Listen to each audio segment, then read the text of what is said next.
அனைத்து நண்பர்களுக்கும் வணக்கம். இன்றைக்கு 11வது நாள் வகுப்பு. ஏஜ் ஆஃப் ஷேக்ஸ்பியர்ல தான் கன்டின்யூ பண்ணிட்டு இருக்கிறோம். நேத்தும் பார்ட் 4 தான் பார்த்தோம். இன்னைக்கு பார்ட் 4 தான். என்ன அப்படின்னா, யூனிவர்சிட்டி விட்ஸ் அப்படிங்கிற டாபிக்ல நேத்து கேம்பிரிட்ஜினுடைய லிட்ரரி ரைட்டர்ஸ் பார்த்தோம். இன்னைக்கு ஆக்ஸ்போர்ட் யூனிவர்சிட்டியை சார்ந்த அந்த ரைட்டர்ஸை பார்க்குறோம். டோட்டலா யூனிவர்சிட்டி விட்ஸ்ன்னு கேட்டா 7 பேர் ஞாபகம் வச்சுக்கோங்க. ஓகேங்களா? அது மார்லோல இருந்து தொடங்கி கிட் வரைக்கும் நம்ம சொல்லி தான் ஆகணும். அதுல நம்ம இன்னைக்கு ஒரு 4 ரைட்டர்ஸ், நேத்து ஒரு 3 ரைட்டர்ஸ் பார்த்தோம். இன்னைக்கு ஒரு 4 ரைட்டர்ஸ் பார்க்க போறோம். சரி. Before entering into the topic, இந்த கிளாஸ்க்குள்ள போறதுக்கு முன்னாடி தினந்தோறும் கால் பண்ணுவீங்க. கால் பண்றீங்க. பண்ணி ஒவ்வொருத்தரும் என்ன பண்றீங்கன்னா, ஒவ்வொரு விதமான சந்தேகங்கள், இந்த 3 மாசத்துக்குள்ள முடிக்க முடியுமா? 2 மாசத்துக்குள்ள முடிக்க முடியுமா? டேட் எக்ஸ்டெண்ட் ஆகுமா? இந்த மாதிரி நிறைய இருக்குது. ஒன்றும் பிரச்சனை இல்லை. சரிங்களா? தைரியமா இருங்க. செட் எக்ஸாமினேஷன் அப்படிங்கிறத தொடர்ந்து உங்களுக்கு என்ன வரப்போகுது, நெட் எக்ஸாமினேஷன் அப்படிங்கிறதும் வரப்போகுது. அதனால ரொம்ப ஒரி பண்ணிக்க தேவையில்லை. ரொம்ப ஃப்ரீயா வந்து படிங்க. ஏன்னா நீங்க ப்ரெஷரை போட்டுக்கிட்டு படிக்கும்போது என்ன பிரச்சனை ஆகும் அப்படின்னு பாத்தீங்கன்னா, எதுவும் படிக்க முடியாது. ஓகேங்களா? ஐயோ, அதையும் எடுத்துக்குமா, அங்க அந்த வீடியோவை பார்த்து அதுல இருந்து ஒரு 10 கொஸ்டின் எடுத்துட்டேன். இந்த அகாடமியில வந்து நோட்ஸ் நல்லா இருக்கு, அங்க ஆர்டர் பண்ணி நோட்ஸை வாங்கிரு அப்படிங்கிற ஒரு மனக்குழப்பம் தான் நம்ம கிட்ட இருக்கும். சரிங்களா? தெளிவா எதையாவது படிச்சுக்குமா அப்படின்னு கேட்டா 0. நீங்களே ஜஸ்ட் உங்களை வந்து ஒரு எவாலுவேட் பண்ணி பாருங்க. நீங்க படிச்சுட்டு இருக்கக்கூடியவங்கன்னா ஓகே. இல்ல, நான் அங்க இருந்து நோட்ஸை வாங்கிட்டேன் சார், இந்த அகாடமியில ஃபீஸை கேட்டுட்டேன் சார், இங்க வந்து டெஸ்ட் பேட்ச் இருக்கு சார், எல்லாத்துலயும் ஜாயின் பண்ணியிருக்கேன் அப்படின்னா உங்களுடைய எவாலுவேட் பண்ணி பாருங்க, 0 தான் நமக்கு இருக்கும். சரிங்களா? இப்படி நான் நிறைய வாட்டி இந்த மாதிரி தவறுகளை நான் நிறைய பண்ணியிருக்கிறேன். ஸோ டியர் அஸ்பரன்ஸ், என்ன பண்ணுங்க அப்படின்னா, நீங்க எதையும் பத்தி ரொம்ப வந்து ஒரி பண்ணிக்காதீங்க. லைஃப்ல வந்து நமக்கு சான்சஸ் வந்துட்டே தான் இருக்க போகுது. ஏன்னா இது ஒரு பெரிய ஒரு பிளாட்ஃபார்ம். இதுல சான்சஸ் இப்போ நிறைய இருக்கு. அதனால நீங்க எந்த கவலையும் பட வேண்டாம். ஏன், செட் எக்ஸாமினேஷன் ஜூன் மாசம் இருக்கு. இதை தொடர்ந்து ஜூன் ஜூலைக்குள்ள வந்து என்ன வச்சிருவாங்க, நெட் எக்ஸாமினேஷன் வச்சிருவாங்க. ஸோ நெட் எக்ஸாமினேஷன் முடிஞ்சு போகுமே அப்படின்னா டிசம்பர் மாசம் அடுத்தது வைக்க போறாங்க திரும்பி நெட் எக்ஸாமினேஷன். திரும்ப 2025ல செட்டு திரும்ப வரப்போகுது. 2025ல 2 நெட் கண்டக்ட் பண்ணுவாங்க. இப்படி கிட்டத்தட்ட ஒரு 5 எக்ஸாம் நீங்க 1.5 இயர்ஸ்ல உங்கள்ட்ட இருக்கு. ஓகேங்களா? இது தவிர்த்து பிஜிடிஆர்பி, பாலிடிஆர்பி எல்லாமே குமிஞ்சு கிடக்குது. ஸோ வாய்ப்புகள் இல்லாமல் இல்லை. வாய்ப்புகள் எங்கெங்க இருக்குது அப்படிங்கிறத நம்ம தேட மாட்டோம். அது மட்டும் தான் நமக்கு பிரச்சனை. அதனால எந்த கன்ஃபியூஷனும் வேண்டாம். ரொம்ப ரிலாக்ஸ் தான். ஏன் அப்படின்னா, எதுக்காக நான் ரொம்ப ரொம்ப இத ஸ்ட்ரெஸ் பண்ணி சொல்றேன் அப்படின்னா, நம்ம அஸ்பிரன்ட்ஸ்ல மேக்ஸிமம் எனக்கு கால் பண்ணக்கூடியவங்க எத்தனை பேர்னா, எல்லாம் பார்த்தீங்கன்னா மேரிடு பெர்சன்ஸா இருக்கிறீங்க. அதுல ரொம்ப கவலைக்கிடமான ஒரு நிலைமையில இருக்கிறது நம்மள மாரி ஜென்ஸ். ஓகேங்களா? ஆண்கள் நெறைய பேர் கூப்பிடுவீங்க. கூப்பிடும்போது சார் மேரிடு 34, 40, 45 அப்படின்றீங்க. எனக்கும் சீனியர்ஸ் அப்படிங்கிற மாரியானவங்க நெறைய பேர் இருக்கிறீங்க. எல்லாரும் என்னது, உங்களுக்கு ஒரு ஃபேமிலி சிஸ்டம்ங்கிறது இருக்குது. ஸோ இந்த ஒரு எக்ஸாம வச்சுக்கிட்டு உங்க ஃபேமிலி லைஃப்ப ஸ்பாயில் பண்ணிறாதீங்க. சரிங்களா? ஓகேங்களா? மனைவி, குழந்தைகள், இல்ல கணவன், குழந்தைகள் எல்லாரையும் நம்ம பார்க்க வேண்டி இருக்குது. அதனால இந்த படிக்கிறதுனால அவங்களுக்கு ஒரு வேலை செய்யல, அது வேற விஷயம். ஆனா இதனால ஏற்படக்கூடிய மன அழுத்தத்தினால அவங்க கிட்ட ஒரு சண்டை போடுறது, அவங்க கிட்ட ஒரு எரிஞ்சு விழுறது, இந்த மாதிரி விஷயங்கள் நம்ம வச்சுக்க வேண்டாம். வாய்ப்புகள் கொட்டி கிடக்குது. சரிங்களா? அதனால நீங்க நிதானமாக, ஆனா முடிக்கிறத கம்ப்ளீட்டா நல்லபடியா முடிங்க. சரிங்களா? ப்ராப்பரா முடிச்சு முன்னேறிட்டு இருங்க. ஒண்ணும் பிரச்சனை இல்ல. ஓகே. ஒரு ஃபேமஸான ஒரு quote by Martin Luther King. அதோட நம்ம உள்ள போறோம்ப்பா இன்னைக்கு. நமக்கு தெரியும் மார்ட்டின் லூதர் அப்படிங்கிறவர் ரெஃபர்மேஷன்ல வருவாரு ஃப்ரம் ஜெர்மனி. இது மார்ட்டின் லூதர் கிங்கனுடைய ஒரு வாசகம். யுஎஸ் சார்ந்த பெரிய ஒரேட்டர். நம்ம அமெரிக்கன் லிட்டரேச்சர் போகும்போது இவரை பத்தி டீடைல்டா படிச்சாரு. ஓகேங்களா? இப்போ ஒரு மாடர்ன் பீரியட்ல இருக்கக்கூடிய ஒரு தலைவர். Okay. If you can't fly then run. If you can't run then walk. If you can't walk then crowd. ஓகேங்களா? அப்படியா? எப்படியாவது நீ போகணும்பா. முன்னேறி போயிட்டே இருக்கு. உன்னால பறக்க முடியுமா? பறக்க முடியலையா? ஓடு. நான் ஓட முடியல, நடந்து போ. நடந்து போக முடியல, உருண்டு எப்படி சின்ன குழந்தை மாதிரி போ. வயசானவங்க மாதிரி உருண்டு போ. சரியா? எப்படியாவது ஒரு வகையில நீ என்ன பண்ணணும், கீப் மூவிங் ஃபார்வர்டு. 1, 2, 3, 4 அப்படின்னு படி எடுத்து மேல போய்க்கிட்டே இரு. ஆனா என்ன பண்ணிடாத, அப்படியே படுத்துறாத. ம். ரொம்ப நல்லா இருக்கு சார், இந்த இடம் சுகமா இருக்குது. நல்லா தான் இருக்கும். இப்போ வெயிலுக்கு நான் அழகா ஒரு ஏசி ரூம் போட்டுக்கிட்டு இல்ல ஃபேன் கீழ போய் உட்கார்ந்து இருந்தீங்கன்னா ரொம்ப சுகமா தான் இருக்கும். நோட் எடுத்து படிச்சா தூக்கம் வருது சார். ரொம்ப சுகமா தான் இருக்கும். பட் என்னது, நாம இன்னும் முன்னேற வேண்டியது இருக்கு. அதனால ஒரு சின்ன சின்ன படிகளே எடுத்து முன்னாடி வச்சுக்கிட்டு போயிட்டே இருங்க. காலம் நமக்கு நல்ல ஒரு பரிசு உங்களுக்கு தரும். ரைட். ஸ்ட்ரைட் அவே கிளாஸ்க்குள்ள. யூனிவர்சிட்டி பிட்ஸ்ல நேத்து நாம பார்த்துட்டோம். Marlowe, Greene and Nash. சரிங்களா? தயவு செய்து ரிவைஸ் பண்ணிக்கிட்டே இருங்க. மொத நாள் ஏன்ஷியன்ட் லிட்டரேச்சர்ல இருந்து இன்னைக்கு வரைக்கும் கண்டிப்பா நீங்க ரிவைஸ் பண்ணுங்க. இல்லை என்றால் நீங்க டெய்லி 100வது நாள் வகுப்புல இருக்கும்போதும் ஒரு யூஸும் கிடையாது. ஓகேங்களா? இப்ப 10 வகுப்பு முடிச்சிட்டோம். 1வதுல இருந்து 10வது வகுப்பு வரைக்கும் என்ன பண்ணுங்க? ரிவைஸ் பண்ணிக்கிட்டே இருங்க. தினசரி இத ரிவைஸ் பண்ணுங்க. சனிக்கிழமை ஆகும்போது கொஞ்சம் கூட ஜாஸ்தியா ரிவிஷனுக்கு டைம். ஏன்னா அன்னைக்கு புதுசா படிக்க வேண்டியது எதுவும் கிடையாது. ஃபுல்லாவே ரிவிஷன் குடுத்து பாருங்க. ரைட்? ஓகே. இன்னைக்கு நம்ம பார்க்கக்கூடிய ரைட்டர்ஸ் பார்த்தீங்கன்னா, Lyly, Lodge Peele and Kyd. இவங்க 3 பேரும். லில்லி, லார்ட் பீல் 3 பேரும் பார்த்தீங்கன்னா, ஆக்ஸ்போர்ட் யூனிவர்சிட்டியை சார்ந்தவர்கள். கிட் பார்த்தீங்கன்னா, இங்கிட்டும் இல்ல, அங்கிட்டும் இல்ல. ஆக்ஸ்போர்டும் இல்ல, கேம்பிரிட்ஜ் இல்ல. அது ஒரு பாவப்பட்ட பிள்ளையாக தனியாக நிக்குது. அவங்களையும் இன்னைக்கு பார்த்து முடிச்சிருவோம். Right? Straight away. Lyly 1553 to 1606 எல்லாரும் பார்த்தீங்கன்னா, எல்லா யூனிவர்சிட்டி பேட் ஷேக்ஸ்பியர், அப்புறம் பென் ஜான்சன் எல்லாம் பார்த்தீங்கன்னா 1550 to 600 இதுதான் அவங்க வந்து ஆட்சி பண்ண காலங்கள். லிட்டரரி உலகத்தை, இலக்கிய உலகத்தை அவங்க ஆட்சி பண்ண காலகட்டம் வந்து இதுதான். எலிசபெத்தன் பீரியட் வந்து கோல்டன் பீரியட் ஃபார் லிட்ரேச்சர் அப்படின்னு பார்த்தோம் இல்லைங்களா? எஸ். பார்ப்போம். இவருடைய ஒர்க் அப்படின்னு பார்த்தீங்கன்னா, இவர் வந்து ஒரு பொயட், ஒரு பிளே ரைட்டர். இந்த 2யும் ஞாபகம் இருக்கட்டும். சரிங்களா? பாருங்க. இஃபியஸ் இஃபியஸ் ஓகேங்களா? இஃபியஸ்ங்கிறது இவருடைய ரொம்ப ஃபேமஸான work. Euphues the anatomy of wit இது ஒரு முதல்ல ஒர்க். அதுக்கப்புறம் பார்த்தீங்கன்னா, இஃபியஸ் அண்ட் ஹிஸ் இங்கிலாந்து இதனுடைய தொடர்ச்சி தான் இது. இதை பத்தி கொஞ்சம் டீடைல்டா பின்னாடி பார்ப்போம். சரிங்களா? அப்ளிகேஷன் இயர் மட்டும் ஞாபகம் வச்சுக்கோங்க. 1578 1578 okay. He was born in Kent. பெப்ரவரிக்குல வரும் 7 கென்ட் எசெக்ஸ் எல்லாம் வரும் பாத்தீங்களா? பெப்ரவரிக்குனா என்னன்னு கொஞ்சம் கூட தெரிஞ்சு வச்சுக்கோங்க. தினசரி சொல்லிட்டு இருக்கிறேன். Right?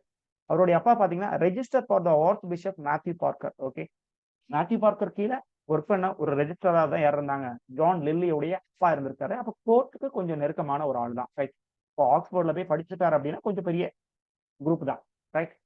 Student at Magdalen College Oxford. ஆக்ஸ்போர்ட்ல எந்த காலேஜ் அப்படின்னா மேக்டலன் காலேஜ். அவருக்கு அங்க பிஏ முடிக்கிறாரு. Okay. Comedy Lyly was famous for his comedy. 1580க்கு அப்புறம் காமெடிஸ் கொஞ்சம் எழுதுறாருப்பா. நேத்து நம்ம பார்த்த 3 writers Greene, Marlowe and Peele 3 பேரும் பாத்தீங்கன்னா நிறைய எழுதுனது பாத்தீங்கன்னா ட்ராஜடி. அதுலயும் குறிப்பா மார்லோ எழுதுன எல்லாம் டேம்பர்லின், எட்வர்டு எல்லாம் பாத்தீங்கன்னா ஒரு ட்ராஜிக்கல், டாக்டர் ஃபாஸ்டர்ஸ் எல்லாமே ட்ராஜிக்கல் எலிமெண்ட்ஸா இருந்தது. Lyly little different from them and he wrote comedy. Okay. பாருங்க. Lyly plays were acted before Queen Elizabeth. University wits எல்லாருமே இந்த வேலையை பார்த்துருக்காங்க. சரிங்களா? குயின் எலிசபெத்துக்கு முன்னாடி தான் நாடகம் போடுவாங்க.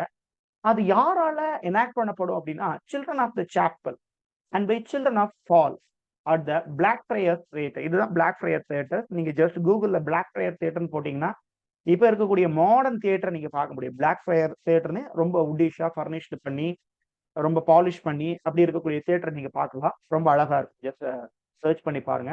இந்த பிளாக் ஃப்ரையர் தியேட்டர் பாத்தீங்கன்னா கொஞ்சம் இடங்கள் அதிகமா இருக்கும்.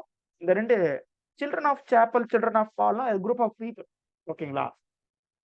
அந்தந்த இடங்கள்ல வசிக்கக்கூடிய அவங்க வந்து ஒரு குரூப்பா இருந்து நாடகம் போடுறதுக்கு, இல்ல அவங்க வந்து ஒரு கிளர்ஜிக்கல் ஒர்க்குக்காக சர்வீஸ் பண்ணிட்டு இருக்கக்கூடிய ஒரு குரூப். அவங்க வந்து இந்த நாடகத்துல எனாக்ட் பண்றாங்க. ஓகேங்களா? யாருக்கு புகழ், யாருடைய ஒரு நல்ல பேர் வாங்குறதுக்கு, குயின் எலிசபெத் கிட்ட இருந்து ஒரு நல்ல பேர் வாங்குறதுக்காக பண்றாங்க. ஓகே. தென் லில்லி என்ன பண்றாருன்னா 1583ல 80 வரைக்கும் அவர் எழுதினாரு இல்லைங்களா? பார்த்தோம். இஃபியஸ் பார்த்தோம் இல்லைங்களா? செகண்ட் புக்கும் 80ல வெளிவருது. 83ல he gained control of the first Blackfriars theatre. இதான் ஃபர்ஸ்ட் பிளாக் ஃப்ரையர்ஸ் தியேட்டர். இதனுடைய கண்ட்ரோல் லில்லியோட கையில வருது. ரைட்? இவருடைய முக்கியமான ஒர்க்ஸ் பாத்தீங்கன்னா Endymion, Campaspe, Sapho and Phao, Galatea, Midas and Bombie. Bombie. இந்த மிடாஸ் வந்து சம்மரி படிங்க. ஓகே. இது நம்ம வந்து பிரபலமா பார்ட் 2ல நிறைய பிரிஸ்கிரைப் பண்ணி வச்சிருக்கோம். மிடாஸ், கிங் மிடாஸ் அப்படிங்கிற மாதிரி. இதனுடைய சம்மரி படிங்க. கலாத்தியாவுடைய சம்மரியும் படிங்க. இதுல 2 கலாத்தியா வந்து ஆல்ரெடி கேள்விகள்ல நமக்கு நிறைய வந்தது. ஞாபகம் இருக்கட்டும். இது எவ்வளவுத்தையும் சேர்த்து ஒரு கலெக்ஷனா 1632ல பிளவுண்ட் அப்படிங்கிறவர் இதை என்ன பண்றாரு? பப்ளிஷ் பண்றாரு. இனி அவருடைய முக்கியமான ஒர்க்ஸ் எல்லாம் கொஞ்சம் கொஞ்சம் பார்த்துருவோம். லில்லியோடையது. இப்ப யூனிவர்சிட்டி விட்ஸ் அப்படின்னு எடுத்துக்கிட்டீங்கனாலே, யூனிவர்சிட்டி விட்ஸை பார்த்து தான் ஷேக்ஸ்பியர் அப்படிங்கிற ஒரு மனுஷனே உருவானா அப்படிங்கிற மாதிரி சொல்றது. ஈவன் ராபர்ட் கிரீன் பார்க்கும்போது தெரியும். ராபர்ட் கிரீன் வந்து ஷேக்ஸ்பியர் எப்படி கிரிட்டிசைஸ் பண்ணாரு? Please comment me. ஆன்சர் கொடுங்க. எப்படி? நான் நான் கொடுக்க மாட்டேன் ஆன்சர். நீங்க தான் கொடுக்கணும். சரிங்களா? ப்ளீஸ் ஆன்சர் கமெண்ட்ஸ்ல கொடுங்க. எஸ். அவர் ஒரு பேம்ப்ளெட்ல இதை சொன்னாரு. 2யுமே எனக்கு ஆன்சரா கொடுங்க.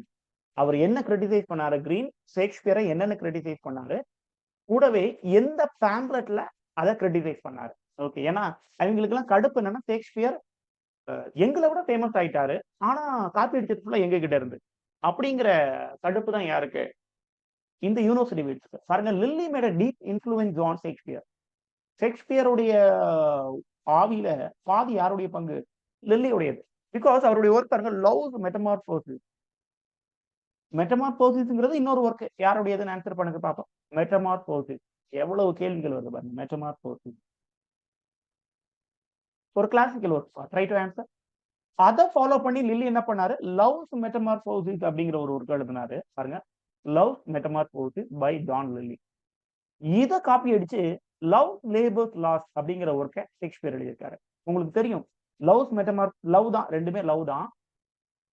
இதுலயும் ஒரு முக்கோண காதல் கதையை சொல்லியிருப்பாரு ஷேக்ஸ்பியர், இதுலயும் ஒரு முக்கோண காதல் கதை மாதிரி அந்த மாதிரி ஒரு செட்டப் வரும் இதுல, ரைட்? ஸோ நீங்க ரீட் பண்ண வேண்டியது லவ்ஸ் மெட்டமார்போசிஸ் இல்ல, ஷேக்ஸ்பியருடைய லவ்ஸ் லேபர்ஸ் லாஸ். ஏன்னா பெரும்பாலும் கேட்கறது இதுல இருந்தா கேள்விகள் உங்களுக்கு வரும். லவ்ஸ் லேபர் லாஸ், இத எங்க இருந்து காப்பி அடிச்சாரு ஷேக்ஸ்பியர் அப்படிங்கிற கேள்விகள் வரும்.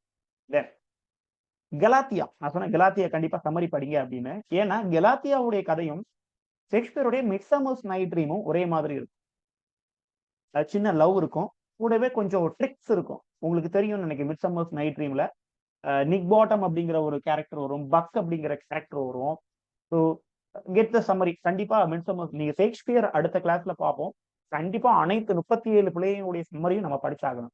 ஓகே, அப்போ எல்லாத்தினுடைய சோர்ஸ் எங்க இருந்து தலைவர் காப்பி அடிச்சிருக்காரு அப்படிங்கறத அங்கேயும் பார்ப்போம். இங்க லில்லியோடைய பாயிண்ட் ஆஃப் வியூல நீங்க பார்க்கும்போது லில்லியோட எந்தெந்த ஒர்க் காப்பி அடிச்சாரு, எல்லா ஒர்க்லையும் காப்பி அடிச்சாரு பாருங்க.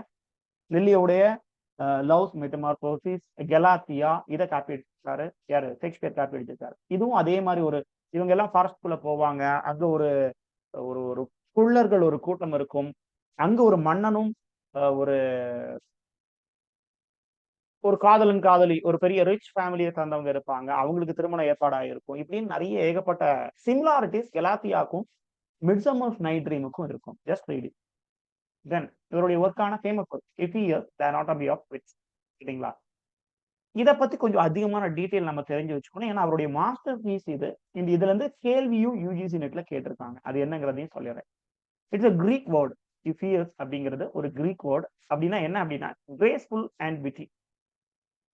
கிரேஸ்ஃபுல் ஆர் விட்டி அண்டர்லைன் பண்ணி, எஃபியஸ் அப்படிங்கறத அண்டர்லைன் பண்ணி கிரேஸ்ஃபுல் அண்ட் விட்டின்னு எழுதி வச்சுட்டாங்க. R well bread man, well bread man. இத இந்த எஃபியஸ் ஆர் தி அனாட்டமி ஆஃப் விட் அப்படிங்கிறத எங்க இருந்து தலைவர் காப்பி பண்ணிக்கிட்டார், லில்லி எங்க இருந்து காப்பி பண்ணிக்கிட்டார் அப்படின்னா ரோஜர் ஆஷம். இதுக்கு முன்னாடி நம்ம பார்த்திருப்போம், நம்ம ஹென்றி தி 8th குடும்பத்துக்கு டூசன் வாத்தியாரா இருந்திருப்பாரு இவர், ரோஜர் ஆஷம். ஓகேங்களா? அவருடைய ஸ்கூல் மாஸ்டர் அப்படிங்கிற ஒர்க்ல இருந்து லில்லி இதை எடுத்துக்கிட்டார். ஓகேங்களா? இந்த பிளே எதை பத்தினது அப்படின்னா எஃபியஸ் தி அனாட்டமி ஆஃப் விட்ங்கிறது எதை பத்தினது அப்படின்னா it's about a gentleman Euphues of Athens. Athens சார்ந்த யூபிஎஸ் அப்படிங்கிற ஒரு ஜென்டில்மேனை பத்தின கதை இது. Just read the summary, anatomy of விட்னுடைய சம்மரி படிங்க. சரி, இனி பாருங்க, இதுல யூஜிசி நெட்ல கேட்ட கேள்வி என்ன அப்படிங்கிற மாதிரி பார்த்துருவோம். சரியா? பாருங்க, யூபிஎஸ் அப்படிங்கிறது நமக்கு தெரியும். பாருங்க, யுவிசம், யூபிஎஸ். ஓகேங்களா? இங்க பாருங்க எஃபிமிசம். இது ரெண்டுக்குமான அர்த்தம் என்ன, தனித்தனி இதா கண்டுபிடிங்க. ஓகே, ஏன்னா யுபிமிசம் அப்படிங்கிறது நமக்கு ஒரு ஃபிகர் ஆஃப் ஸ்பீச் மாதிரி, ஒரு டிவைஸ் மாதிரி நம்ம பயன்படுத்துவோம். ஒரு மங்கள வழக்கு அப்படிங்கிற மாதிரி நம்ம பயன்படுத்துவோம். பாத்தீங்களா? இதுதான் நமக்கு கேள்வியே கேட்டிருந்தாங்க. யுபிமிசம் வெஸ் யுபிசம். ஓகேங்களா? யுபிமிசம், இங்க எம் இருக்குது, இங்க எம் இல்ல. ரெண்டுக்குமான வித்தியாசம் நல்லா கண்டுபிடிச்சு வச்சுக்கோங்க. இந்த யுபிசம் தான் யுபிஎஸ். ஓகேங்களா? அப்படின்னா என்ன மீனிங் பார்த்தோம், கிரேஸ்ஃபுல் அண்ட் விட்டி அப்படின்னு பார்த்தோம். யுபிமிசம் அப்படின்னா இந்த மங்கள வழக்கு, நம்ம செத்து போயிட்டான் அப்படின்னு சொல்றதுக்கு பதிலா என்ன பண்ணுவோம், இயற்கை எய்துனான்னு சொல்லியாச்சுன்னா அது யுபிமிசம். ஓகேங்களா? இங்கிலீஷ்ல எனக்கு he died instead of died வந்து பாஸ்ட் அவே அப்படின்னு சொல்லுவாங்க. ஹி ரீச்டு அப்படிங்கிற மாதிரி சொல்றது வந்து யுபிமிசம், ரைட்? இந்த யூபிஎஸ் அனாட்டமி ஆஃப் விட் அப்படிங்கிறதுனுடைய சீக்குவல், ஒரு தொடர்ச்சி அப்படிங்கிற ஒரு ஒர்க் பாத்தீங்கன்னா யூபிஎஸ் அண்ட் இஸ் இங்கிலாந்து. ஓகேங்களா? இதனுடைய தொடர்ச்சி, சீக்குவல் அப்படின்னா தொடர்ச்சி அப்படின்னா. அடுத்த ஒர்க் பாருங்க, எண்டிமியான். இவருடைய முக்கியமான ஒர்க், லில்லியோடைய முக்கியமான ஒர்க் எண்டிமியான். ஃபுல் டைட்டிலா படிங்க. Endymion the man in the moon. Endymion the man in the moon 1591 வெளிவருது. யூபிஎஸ் இவருடைய மாஸ்டர் பீஸ்ன்னு சொன்னாலும் பரவலா படிக்கிறதுக்கு ரொம்ப ஈஸியா இருக்கக்கூடிய ஒர்க் அப்படின்னு பாத்தீங்கன்னா இந்த என்டிமியான் தான். ஃபர்ஸ்ட் இந்த என்டிமியான் அப்படின்னு சொன்னோம்னா நம்ம ஞாபகம் வரக்கூடியது லில்லி வரமாட்டாரு. ஏன் அப்படின்னா லில்லி என்டிமியான் எழுதியிருக்காரா அப்படிங்கிறது நமக்கு தெரியாது. Because we are very very oriented with the persons romantic persons கூட தான் நம்ம ரொம்ப மியூச்சுவலா இருப்போம். ஏன் அப்படின்னா அவங்களுடைய ஒர்க்ஸ் நமக்கு நிறைய ப்ரிஸ்கிரைப் பண்ணியிருப்பாங்க. ஃபார் எக்ஸாம்பிள் லில்லி ஃபேமஸா கீட்ஸ் ஃபேமஸா அப்படின்னு கேட்டீங்கன்னா நமக்கு கீட்ஸ் தான் தெரியும் இல்லைங்களா?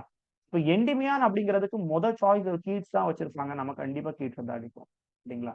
Because Keats wrote work called Endymion a poetic romance. ஓகேங்களா? கீட்ஸ் ஒரு ஒர்க் எழுதியிருக்காரு, அதுக்கு பேர் என்னது என்டிமியான். இந்த என்டிமியானை எங்க இருந்து காப்பி பண்ணதுதான்? லில்லி கிட்ட இருந்து காப்பி பண்ணதுதான். சரிங்களா? ஸோ ஃபர்ஸ்ட் சோர்ஸ் எதுன்னு பாத்தீங்கன்னா லில்லியோடைய என்டிமியான் the man in the Moon. இங்க பாத்தீங்கன்னா அதே கதையை தழுவிதான் என்டிமியான் poetic romance பை கீட். இதுல நம்ம ரொம்ப இம்பார்ட்டன்ஸ் அப்படின்னு பாத்தீங்கன்னா கீட்னுடைய என்டிமியான் தான் ரொம்ப இம்பார்ட்டன்ட். ஏன்னா அதிகம் நமக்கு தெரிஞ்சது அதுதான். கொஸ்டினை பார்க்கக்கூடியவங்க இதுல இருந்து கேட்பாங்க. பாருங்க, ஃபர்ஸ்ட் லைன் ரொம்ப famous. A thing of beauty is a joy forever. A thing of beauty is joy forever. ஏன்னா இதுல வரக்கூடிய கேரக்டர் அப்படிப்பட்ட கேரக்டர். சிந்தியா மூன் அப்படின்னால பியூட்டி தானே. நம்ம தமிழ் அறிஞர்களும் தமிழ் பாடலாசிரியர்களும் பெரும்பாலும் பெண்களை வந்து எதுக்கு தான் ஒப்பிடுவாங்க அப்படின்னா நிலவுக்கு தான் ஒப்பிடுவாங்க. ஓகேங்களா? நிலா இல்லாம பெரிய கவிஞர்களுடைய பாடல்கள் வந்து நம்ம பாக்குறது மிக மிக அரிது. ஓகேங்களா? கடினம். இங்க பாத்துருவோம் என்டிமியான் இந்த மேன் இந்த மூன் பாத்துருவோம். இதனுடைய கதை என்ன அப்படின்னு பாத்தீங்கன்னா என்டிமியான் என்ன பண்ணிட்டு இருக்காருன்னா Endymion strong man. Okay, not very equal to Cynthia. Cynthia அளவுக்கு உள்ள பர்சன் இல்ல, கொஞ்சம் கீழே இருப்போம். Love with goddess of moon Cynthia. கடவுள் நிலாவினுடைய கடவுள் சிந்தியாவை இவர் ஒருதலையா காதலிச்சுட்டு இருக்காரு. இவங்களுக்குள்ள கல்யாணமே ஆகாது அப்படிங்கிறது எல்லாருக்கும் தெரியும். ஏன் அப்படின்னா she is a goddess. But கடைசியா என்ன கிடைக்குது? என்டிமியானுக்கு வந்து இந்த கனவுல இருக்கிறான், இல்ல வந்து ரொம்ப தளர்ந்து விழுந்து கிடக்குறான். அந்த டைம்ல he was awakened by the kiss of Cynthia. Cynthia கிட்ட இருந்து கிடைச்ச ஒரு கிஸ்னால அவன் வந்து முழிச்சுக்கான். ரைட்? ஸோ இங்க பாருங்க, இது வந்து கீட்ஸ்க்காக நம்ம எழுதுனது. பாருங்க, a thing of beauty is a joy forever. ரொம்ப ஃபெமிலியரான ஒரு லைன் பை கீட். இதுல என்ன ஆகும் அப்படின்னா இதனுடைய கதை என்ன அப்படின்னா என்டிமியான் ரொம்ப இளமையான ஒரு நல்ல ஒரு ஷெப்பர்டா இருக்கிறான். ஓகேங்களா? Shepherd prince loved by the moon goddess Selene. ஓகேங்களா? இங்க என்டிமியான் சிந்தியாவை தேடி போவான். இங்க மூன் காடஸ் ஆன செலின் என்டிமியானை தேடி வருவான். So Greek and Latin myth ரெண்டுமே ஏகதேசம் பாத்தீங்கன்னா ஒரே மாதிரியான கதைகள் தான் கொடுக்கும். சரிங்களா? ரெண்டையுமே நிறைய ரைட்டர்ஸ் எடுத்து எழுதி. முதல் work Endymion man in the moon. அடுத்த ஒர்க் பாருங்க the woman in the moon. இதுவுமே மித்தாலஜிக்கல் பேஸ்டான ஒர்க் தான். இதுல ஃபேமஸான ஒரு டேர்ம் வந்து ரொம்ப பிரபலப்படுத்த பாருங்க, பண்டோரா. பண்டோரா பாக்ஸ் அப்படிங்கிறது ரொம்ப ஃபேமஸ். நிறைய லிட்டரரி ஒர்க்ஸ்ல இந்த பண்டோரா பாக்ஸ் அப்படிங்கிறத பயன்படுத்தியிருக்காங்க. என்ன அப்படின்னா இந்த பண்டோரா அப்படிங்கிறது தான் உலகின் மிக முதலில் வந்த ஒரு பெண் அப்படின்னு சொல்றாங்க. பண்டோரா அப்படிங்கிறவங்கள தான் என்ன சொல்றாங்க, first woman on the earth. அவங்க தான் இந்த பிளேயினுடைய ப்ரோட்டகனிஸ்ட். ஓகேங்களா? இதுல என்ன ஆகும் அப்படின்னா இதனுடைய கதாபாத்திரங்கள் எல்லாம் பாத்தீங்கன்னா 7 பிளானட்ஸை வந்து கதாபாத்திரங்களா வச்சிருப்பாங்க. பாருங்க, Greek myth, Latin myth and Hindu myth எல்லாம் பாத்தீங்கன்னா ஒரே மாதிரியான கதைகள் தான். அங்கேயும் 7 பிளானட்ஸை வச்சிருக்காங்க. அதை கதாபாத்திரங்களா வச்சு நிறைய ஸ்டோரிஸ் சொல்லப்படுது. நம்ம ஊர்லயும் பார்த்திருப்பீங்க, இந்திரனுடைய அரசாங்கம் இருக்கும். அந்த அரசாங்கத்தை சுத்தி என்ன இருக்கும்? அமைச்சர்கள் எல்லாம் இருப்பாங்க. அவங்களோட இந்திர வம்சத்தினுடைய இல்ல இங்க அமைச்சரவை இருக்கும். யாரெல்லாம் இருப்பாங்கன்னு பாத்தீங்கன்னா வருணன், அக்னி, அப்புறம் வந்து அதாவது 5 பூதங்கள் எல்லாரும் இருப்பாங்க. மண்ணுக்கு, காத்துக்கு, இப்படின்னு எல்லா விதமான மக்களும் அதுலதான் இருப்பாங்க. இந்திர சபையில தான் இருப்பாங்க. இப்படித்தான் அங்கேயே இருக்கிறாங்க. கிரீக் மித்லையும் அப்படிதான் இருக்காங்க. அந்த 7 அவங்க வந்து 7 பிளானட்ஸ் வச்சிருக்காங்க. நாம முதல்ல 7 தான், அப்புறம் 9 மாத்திக்கிட்டோம். சரிங்களா? இப்ப 8 மாத்திக்கிட்டோம். 7 பிளானட்ஸ். ஆனா ஹிந்து மித்ல பாத்தீங்கன்னா 9 பிளானட். ஓகேங்களா? 9 கோள்கள் அப்படின்னு சொல்லுவோம். பாடல்கள் எல்லாம் ஒரு 9 கோளும் ஒன்றாய் காண அப்படின்னு. இங்க பாத்தீங்கன்னா இது ஒரு ஒரு ஒரு ரொம்ப வித்தியாசமான ஒரு பிக்சர். ஹிந்து மித் படி பாத்தீங்கன்னா 9 கோயிலுக்கும் 9 அந்த கோள்களுக்கும் கோயிலா வச்சிருப்பாங்க. ரைட்? அங்க கிரீக் லாட்டின் மித்லையும் அப்படிதான். நிலவுக்கு ஒரு கடவுள், சூரியனுக்கு ஒரு கடவுள், காதலுக்கு ஒரு கடவுள். அங்க வந்து பாத்தீங்கன்னா வீனஸ், கியூபிட் எல்லாம் இருப்பாங்க. இங்க மன்மதன், ரதி அப்படிங்கிறதெல்லாம் மாதிரிலாம் வச்சு ஒரே மித்திக்கல் ஸ்டேட்மெண்ட்ஸ் எல்லாம் பாத்தீங்கன்னா ஒரே மாதிரியா தான் இருக்கும். அங்க ஹெர்குலஸ் இருப்பாங்க, இங்க அர்ஜுனன் இருப்பாரு. இப்படி வேர்ல்டு மித் எல்லாம் பாத்தீங்கன்னா ஒரே கதைகள். எவனை பார்த்து எழுதுனாங்கிறது தெரியாது. ஸோ இது வந்து ஒரு பெக்யூலியர் பிக்சர் அப்படின்னு சொன்னால இது பாத்தீங்கன்னா எல்லா இடத்துலயும் நவக்கிரக கோயில்னு சொல்லுவோம். இந்த 9 கோயில்களை நவகிரக கோயில்கள்னு நம்ம ஊர்ல நிறைய கோயில்களை பார்ப்போம். This is very peculiar. என்ன அப்படின்னா இந்த கோயில் வந்து கீழே இருக்காது. இந்த நவகிரகங்கள் வந்து கீழே வச்சு பூஜை பண்ண மாட்டாங்க, சீலிங்ல வச்சு பூஜை பண்ணுவாங்க. when you reached ஏதாவது வாய்ப்பு இருந்ததுன்னா நீங்க கன்னியாகுமரி பக்கம் வரும்போது சுசீந்திரம் அப்படிங்கிற ஒரு கோயில் இருக்கு. ஓகேங்களா? சுசீந்திரம் தானுமாலையன் கோயில் அப்படிங்கிற ஒரு கோயில் இருக்குது. நீங்க சாமி கும்பிட வரணும்னு இல்லை. ஓகேங்களா? நீங்க வந்து ஒரு கட்டடக்கலைக்கு பார்க்க வரணும்னா இங்க கன்னியாகுமரியில பாத்தீங்கன்னா ஒரு பெரிய கோயில் பாத்தீங்கன்னா அந்த சுசீந்திரன் தானுமாலையன் சுவாமி கோயில் அப்படின்னு சொல்லுவாங்க. டூரிஸ்ட் எல்லாம் வந்து கன்னியாகுமரி வந்துட்டு இங்க வந்துட்டு போவாங்க. ரைட்? அங்க பாத்தீங்கன்னா ஒரு வித்தியாசமான ஒரு ஸ்ட்ரக்சர் இருக்கும். என்ன அப்படின்னா இத சீலிங்ல பிக்ஸ் பண்ணி வச்சிருப்பாங்க. 9 கோடுகள் எங்க இருக்கும் அப்படியே வானத்துல ரவுண்ட் பண்ற மாதிரி பண்ணி வச்சிருப்பாங்க. If you get a chance net set எல்லாம் முடிச்சுக்கிட்டு ஒரு டூர் போட்டுக்கிட்டு அப்படியே இந்த பக்கம் வந்து பார்த்துருப்போம். ரைட்? ஸோ இங்க பாருங்க, இதுல ஒரு 7 பிளானட்ஸையும் கேரக்டரா மாத்திட்டாங்க.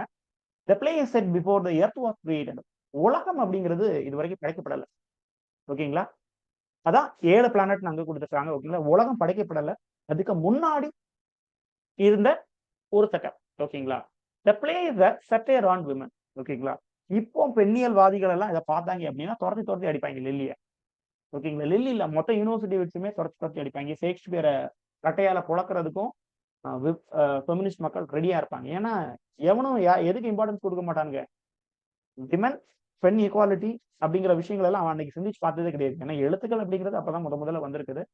இப்போ ஓரளவுக்கு அழகு, பியூட்டி இதே விஷயங்களும் திருப்பி பிகாஸ் அதுக்கும் ஒரே காரணம் என்னது, எலிசபெத்துக்கு முன்னாடி அந்த நாடகங்களை அவங்க அரங்கேற்றனால பெண்களை ஒரு அழகான கதாபாத்திரங்களா காமிச்சது. இந்த கதை எப்படின்னா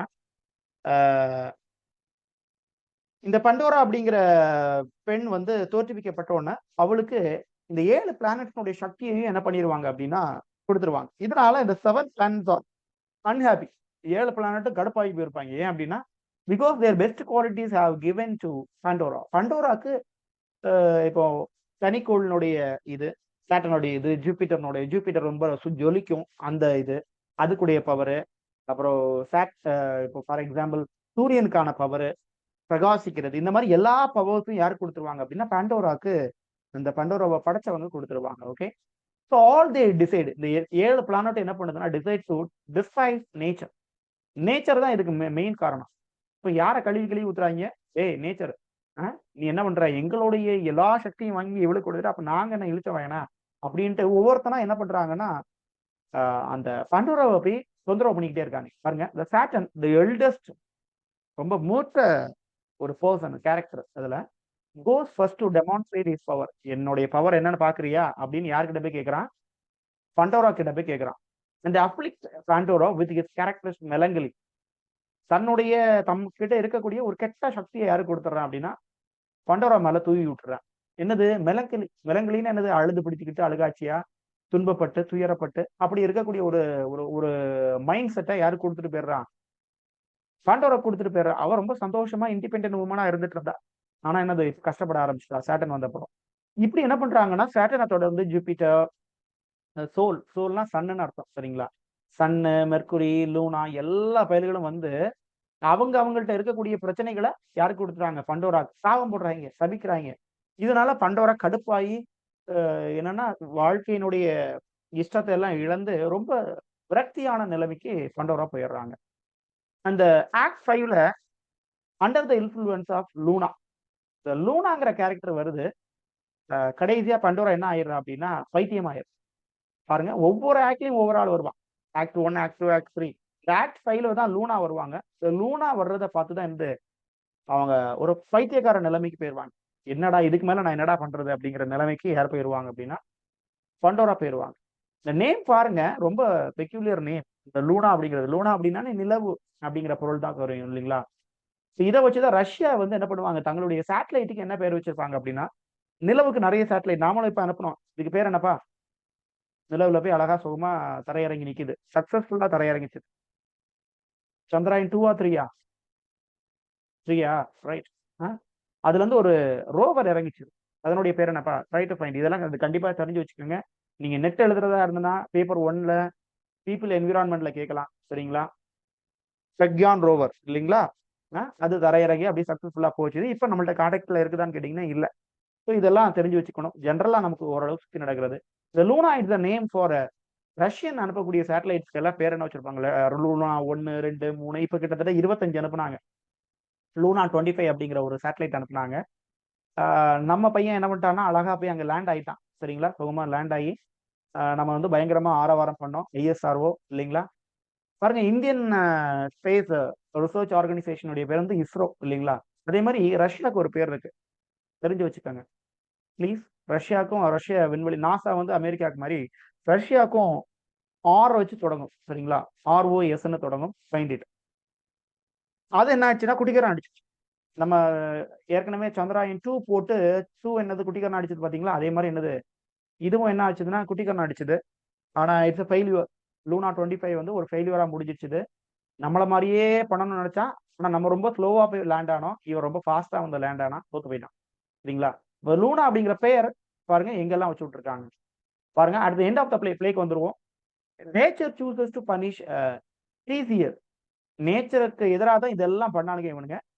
நேச்சர் யார பனிஷ் பண்றாங்கன்னா, நம்ம பாண்டோராவுடைய ஹஸ்பண்ட் ஓகேங்களா? ஸ்பீஷியஸ பனிஷ் பண்றாங்க. ஏன் அப்படின்னா, இந்த பயலால தான் இவங்க எல்லாம் கடுப்பாயி யார பண்டோராவ தொரத்தி தொரத்தி அடிப்பாங்க. இந்த பண்டோரா இப்படி மேட் நிலைமைக்கு போறதுக்கு ஸ்பீஷியஸும் ஒரு காரணம். அதனால என்ன பண்ணிடுறாங்க அப்படின்னா, ஸ்பீஷியஸ கண்டெம் பண்ணி யாருக்கு ஸ்லேவா மாத்தி விடுறாங்க அப்படின்னா, அ பண்டோராவுக்கு ஸ்லேவா மாத்தி 2 பேரும் எங்க போயிருங்க? மூன்ல போய் வாழ்ந்துருங்க அப்படின்னு தட்டி விட்டுருவாங்க. ரைட். அடுத்த ரைட் பாருங்க. George Peele. லில்லி அளவுக்கு பீல் வந்து பெரிய ஆளா அப்படின்னு கேட்டீங்கன்னா இல்ல. ஓகேங்களா? லில்லி அளவுக்கு பெரிய ஆள் இல்ல. Peele is a translator, poet and a dramatist. அவர பத்தி ஏற்கனவே கேள்வி கேட்டிருக்காங்க. எல்லார பத்தியும் கேட்டிருக்காங்க. ஏதாவது ஒரு எக்ஸாம்ல யுனிவர்சிட்டி வீட்ல 7 பேர்ல இருந்து ஒரு ஆள கேள்வி கேட்போம். 7 பேரையும் நம்ம படிச்சு தான் ஆக வேண்டியது. Right. He was famous for his collaborative writing with Shakespeare. ஷேக்ஸ்பியரோட ஒரு பிளேயான டைட்டஸ் ஆண்ட்ரோனிகஸ்க்கு ஹெல்ப் பண்ணியிருக்காரு பீல். இதத்தான் கேள்வியா கேட்டிருக்காங்க. Who contributed Titus Andronicus with Shakespeare? அப்படின்னு கேட்டா ஜார்ஜ் பீல் 1556 to 1596 ஓகேங்களா? எப்படி இறந்து போனார்னா small box.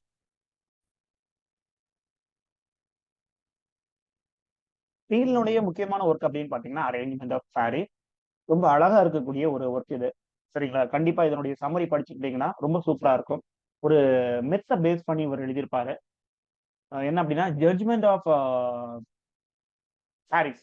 Judgement of Paris அப்படிங்கிற ஒரு மித்திக்கல் ஸ்டோரி ஒன்று இருக்குது. அதை பேஸ் பண்ணி தான் இந்த ஒர்க் எழுதியிருக்காரு. பாருங்க. It was presented by children of the Chapel Royal. ஓகேங்களா? குயின் எலிசபெத்துக்கு முன்னாடி பிளே எனாக்ட் பண்றதுக்காக இந்த மாதிரி தான் இருப்பாங்க. இந்த சில்ட்ரன் ஆஃப் சாப்பல் ராயல், அப்புறம் செயின்ட் பால்ஸ் சில்ட்ரன் இந்த மாதிரி எல்லாம் பார்த்தோம்ல, இல்லை இந்த மாதிரி ஒவ்வொரு குரூப்பா இருப்பாங்க. அவங்க வந்து நாடகம் நடிச்சு காமிப்பாங்க. ரைட். இந்த பிளே வந்து பாத்தீங்கன்னா ஒரு சின்ன ஒரு ஃபேவருக்காக எல்லாருமே அந்த ஒரு மன்னன் இல்ல அரசி கிட்ட இருந்து அவங்களுடைய ஃபேவரை நம்ம வாங்கணும் அப்படிங்கிறதுக்காக அவங்கள புகழ்ந்து அவங்கள வந்து ஒரு பெரிய அரசியாகவும் அவங்கள வந்து பெரிய ஒரு தேவதையாகவும் காமிச்சு எழுதப்படக்கூடியது. இதனுடைய ஸ்டோரி என்னங்கிறத பார்ப்போம். The play retold the story of Judgment of Paris. இது ஒரு மித். சரிங்களா? ஒரு கிரீக் மித்ல இருக்கக்கூடிய ஒரு ஸ்டோரியை சொல்லுது. இந்த பாரிஸ் நமக்கு தெரியும். அது இந்த லண்டன் பாரிஸ் அப்படிங்கிற மாதிரி அந்த கான்செப்ட். சரிங்களா? பாரிஸ்ங்கிறது மித்ல இருக்கக்கூடிய ஒரு பாரிஸ். நம்ம ட்ரோஜன் வார், ஹோமருடைய ஒடிசி அண்ட் இலியட் இதுக்கான மெயின் பிளாட்ஃபார்மே இதுதான். சரிங்களா? அதனுடைய தொடக்கம்னே சொல்லலாம். ஹோமருடைய ஒடிசி அண்ட் இலியட்னுடைய தொடக்கம்னே சொல்லலாம். பாருங்க. பாரிஸ் அவங்க வந்து ஒரு ட்ரோஜன் பிரின்ஸ்.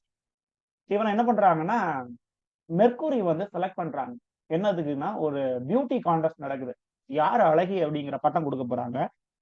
அதை செலக்ட் பண்றதுக்கு ட்ரோஜன் பிரின்ஸ் ஆனா இந்த பாரிஸை கூப்பிடுறாங்க. யாரெல்லாம் போட்டியாளர்கள் அப்படின்னு பாத்தீங்கன்னா நிறைய காடஸஸ் இருக்காங்க. 3 பேர். Juno, Athena and Venus.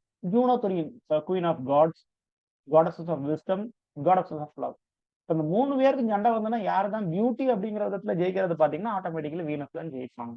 இது எல்லாருக்கும் தெரிஞ்ச விஷயம். ஆனா இதுல எல்லாருக்கும் மாறி மாறி சண்டை. நான் தான் அழகு அப்படிங்கறது நீங்க சொல்லணும் அப்படின்னு. ஆனா பாரிஸுக்கு எவன் ஒருத்தன் ஃபேவர் பண்றானோ அவனைத்தான் பாரிஸ் என்ன பண்ணுவான், செலக்ட் பண்ணுவான். அப்போ each goddesses of Paris bribe to win. எல்லாரும் லஞ்சம் கொடுக்குறாங்க பாரிஸ். இப்ப எந்த லஞ்சம் ரொம்ப நல்லா இருக்குதோ இதுக்கு பாரிஸ் துணை போவான். இதுதான் விதி இல்லைங்களா? Juno promises him power. Juno queen of the gods, எல்லா காட்ஸுக்கும் அரசு இவங்க. இப்ப சொல்றாங்க, நான் உனக்கு சக்தி தர்றேன், எவனவனா அடிச்சு கொள்ளு. பேலஸ் சொல்றாங்க, அத்தீனா என்ன சொல்றாங்க அப்படின்னா, offers wisdom and military victory. Okay, என்ன கொடுக்குறேன் உனக்கு? விஸ்டம் கொடுக்குறேன், நாலேஜ், மிலிட்டரி விக்டரி, உனக்கு பவர் கொடுக்குறேன். என்ன பவர்? ராணுவத்தை வந்து நீ வழி நடத்திக்க, என்ன எல்லாத்துலயும் வெற்றி கிடைக்கும் அப்படின்னு. வீனஸ் எல்லாம் சொல்றாங்க அப்படின்னா, இவங்க எல்லாம் பாருங்க ப்ராமிஸ், சத்தியம் பண்றான், நான் கொடுக்குறேன்னு சொல்றான். ஆனா இவன் என்ன பண்றா, லைக் சேட்டன், சேட்டன் மாதிரி என்ன பண்றாங்க, tempt him with the love of most beautiful women in the world. இந்த டெம்ப்ட் அப்படிங்கிற ஒரு விஷயம் வந்தாலே அவன் நாசமா போறான்னு அர்த்தம். சரியா? பயங்கரமா விளம்பரம் அது இதெல்லாம் பண்ணி நம்ம டெம்ப்ட் பண்ணுவாங்க. சரியா? 30 நாளில் நாம என்ன பண்ணிடலாம், நெட்டையும் முடிச்சிடலாம், டிஆர்வி எழுதிடலாம் அப்படின்னு எல்லாம் சொல்லுவாங்க. நீ படிச்சா மட்டும் தான் நீ பாஸ் ஆக முடியும். ஓகே, இப்போ Venus tempts him with the love of the most beautiful women in the world. உலகத்திலேயே ரொம்ப அழகான ஒரு பெண்மணியை நான் உனக்கு தர்றேன். அந்த பெண்மணி யாருங்கிறது இந்த அம்மா சொல்லல. அவ ஒரு தாயா, இல்ல ஒரு கன்னி பெண்ணா, இல்ல வந்து இன்னொருத்தருடைய மனைவியா அப்படிங்கறத இந்த அம்மா சொல்லவே இல்லை. யாரு? வீனஸ். சரி, ஃபைனலா அப்ப பாரிஸுக்கு எதுதான் ரொம்ப பிடிச்சிருக்குது அப்படிங்கறத நம்ம இந்த ஆன்சர்ல கண்டுபிடிச்சிடலாம். அவனுக்கு பவர் பிடிச்சிருக்குதா, விஸ்டம் அண்ட் மிலிட்டரி விக்டரியா, இல்ல வந்து உமன், ஒரே பெண், ஓஹோன்னு வாழ்க்கை, எது பிடிச்சிருக்குது அப்படின்னு பாத்தீங்கன்னா, பாரிஸ் சூசஸ் வீனஸ். யார் அழகு அப்படிங்கிற போட்டியில யாரை செலக்ட் பண்ணிட்டான்? வீனஸ் செலக்ட் பண்ணிட்டான். அண்ட் இது அவார்டு ஹெவலன். இந்த அம்மாவை என்ன பண்ணிட்டு உலகத்திலேயே அழகான பெண்ணை யாருக்கு கொண்டு கொடுத்துருச்சுது? பாரிஸுக்கு. அப்போ இந்த ட்ரோஜன் வார்க்கு காரணம் யார் தான்? பாரிஸா வீனஸா அப்படின்னு கேட்டீங்கன்னா யாரதான் சொல்லுவோம்? வீனஸை தான் சொல்லுவோம். ரைட்? அப்போ அவார்டட் ஹெலன், ஒய்ஃப் ஆஃப் மெனாலஸ். ஓகேங்களா? பாவப்பட்ட ஒரு மன்னனுடைய மனைவி தான் ஹெலன். அதை ஆட்டையை போட்டு யார் போறா? பாரிஸ் போறான். இதுதான் ட்ரோஜன் வார்க்கு வழிவகுக்குது. இந்த ட்ரோஜன் வாருடைய ஹிஸ்டரி தான், இந்த ட்ரோஜன் வாருடைய ஆக்ஷன்ஸ் தான் இங்க பாரிஸ்ல இருந்து தொடங்கி கிங் ஹெலன் வந்து மிஸ் ஆகுறதுல இருந்து அவங்க எப்படி திரும்ப சமாதானம் ஆகுறாங்க அது வரைக்கும் ஒடிசி அண்ட் இலியனுடைய கதை அதுதான். சரிங்களா? ஹோமர் இதைத்தான் கதையா வச்சு தன்னுடைய எபிக்ஸ் எழுதியிருக்காரு. ஓகே, சரி, இது வந்து மித்து. இவ்வளவு நேரம் நம்ம பார்த்தது மித்து. நம்ம தலைவர் பீல் எலிசபெத்தினுடைய பயங்கர ஃபேவரான ஒரு ஆள் இல்லைங்களா? இப்போ எப்படி எலிசபெத்தினுடைய ஃபேவரை வாங்கலாம்னு பார்த்து இந்த மித்தை எடுத்து என்ன பண்றாரு அப்படின்னா, அப்படியே சின்ன ஒரு ட்விஸ்ட் பண்றாரு. இந்த கதையை சின்ன ட்விஸ்ட் பண்ணி அதே கதையை அப்படியே பிளாட்ஃபார்மை போட்டு ஆஃப்டர் மேக்கிங் ஜட்ஜ்மெண்ட், இந்த ஜட்ஜ்மெண்ட் கொடுக்குறான்ல யாரு, பியூட்டி அப்படிங்கிற ஜட்ஜ்மெண்ட் டைம்ல Paris is put on a trial by other gods for his biased decision. ஓகேங்களா? எல்லாரும் என்ன பண்றாங்க அப்படின்னா, டேய் ஒழுங்கா என்ன பண்ணு, செலக்ட் பண்ணு, லஞ்சம் கிஞ்சம் வாங்கக்கூடிய வேலை வைக்க கூடாது, உண்மையிலேயே சொல்லு யார் ரொம்ப அழகு அப்படிங்கிற மாதிரி கேட்கிற மாதிரி அந்த செட்டப்பை வச்சிருக்கிறாரு ஃபீல். என்ன சொல்றாங்க அப்படின்னா, he defends himself with elegant arguments, ultimately claiming he was bewitched by Venus beauty.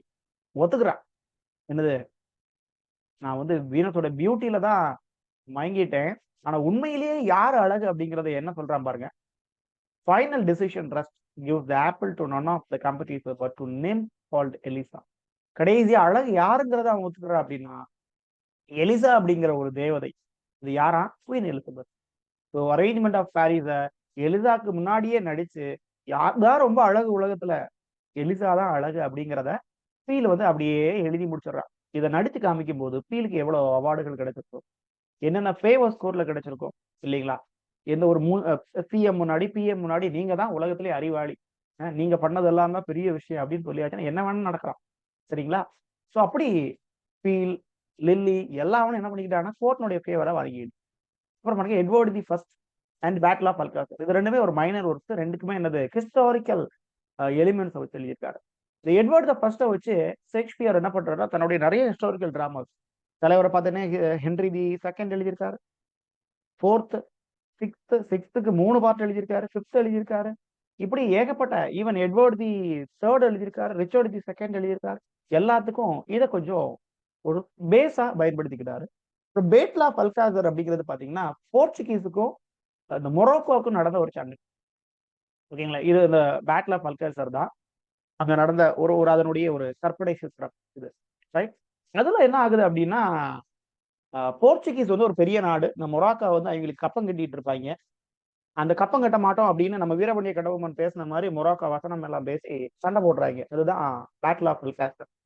அதுல யாரு ஜெயிச்சாங்க, திரும்ப கப்பம் கட்டினாங்களா இல்லையா, அதான் மீதி இருக்கக்கூடிய.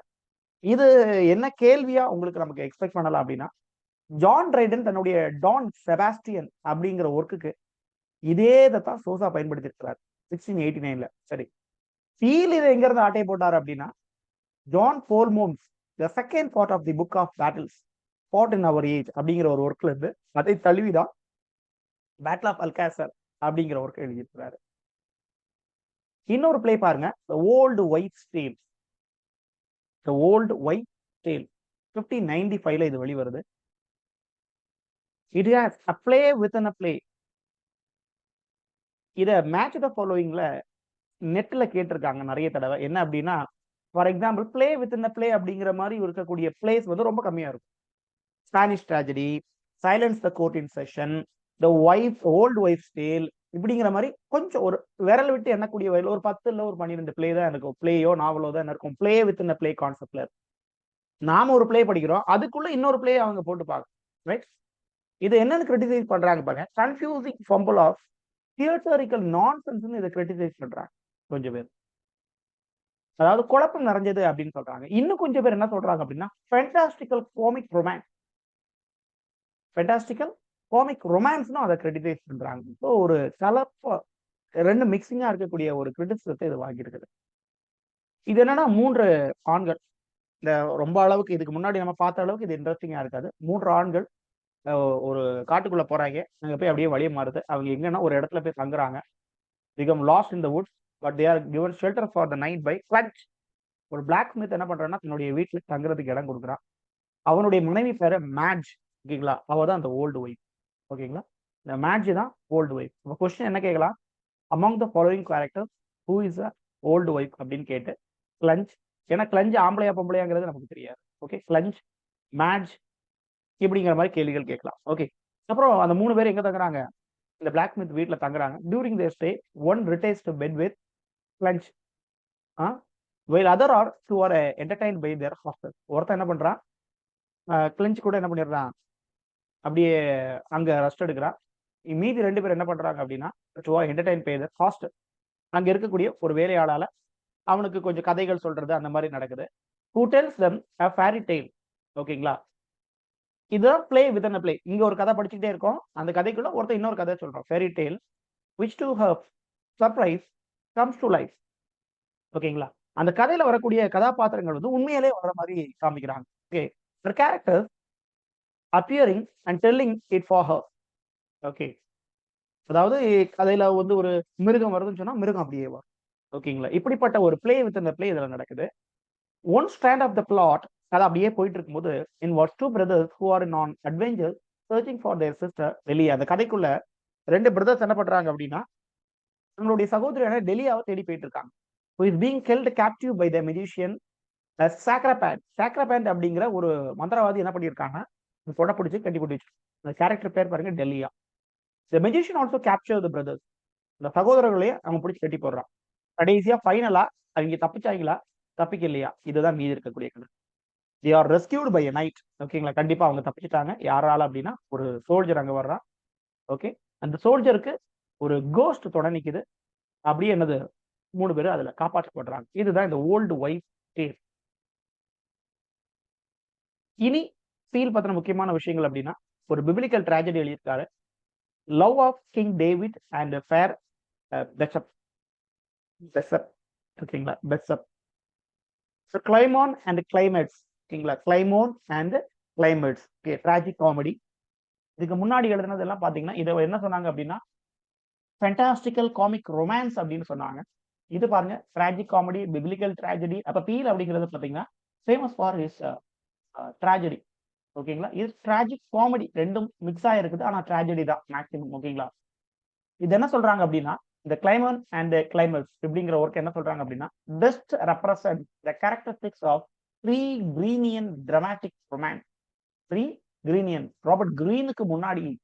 ஓகே, ரொம்ப வந்து டிராமாட்டிக் ரொமான்ஸை காமிக்கக்கூடிய ஒரு ஒர்க் அப்படின்னு.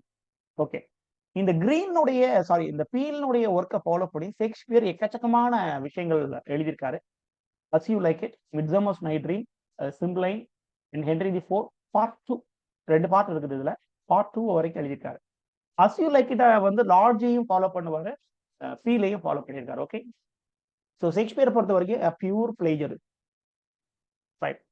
அண்ட் லார்ஜ் லிட்டில் மைனர், ஓகேங்களா. லில்லி அண்ட் பீல் கம்பேர் பண்ணும்போது லார்ஜுக்கு வந்து ரொம்ப ஒரு பெரிய ஒரு பிளே கிடையாது. ஆனா ஷேக்ஸ்பியருக்கு இடம் கொடுத்ததுல, ஷேக்ஸ்பியருக்கு சோர்ஸ் கொடுத்ததுல பெரிய அளவு. 1558 to 1625. 1625 வந்து ஒரு ஒரு ஒரு பெக்குலரான இயர். ஏன் அப்படின்னா ஜேம்ஸ் தி ஃபர்ஸ்ட் வந்து தன்னுடைய அரசாட்சியை முடிக்கக்கூடிய காலகட்டம் அது. ஓகே, 1603 to 1625 அதுதான் ஜேம்ஸ் தி ஃபர்ஸ்ட் காலகட்டம். ஞாபகம் இருக்கட்டும், லார்ஜினுடைய இறப்பு. Okay, son of sir Thomas Lodge, lord mayor of London. உங்க அப்பா பேரும் என்னது? தாமஸ் லார்ஜ் தான். Sir Thomas Lodge, lord mayor of London. ஒவ்வொரு அப்பாவுடைய பொசிஷன் தேவை, ப்ரொஃபஷன் தேவை. என்ன அப்படின்னா சாசருடைய வாட் வாஸ் சாசர்ஸ் ஃபாதர் அப்படிங்கிறத கேள்வியாவே கேட்டிருக்காங்க. ஓகேங்களா.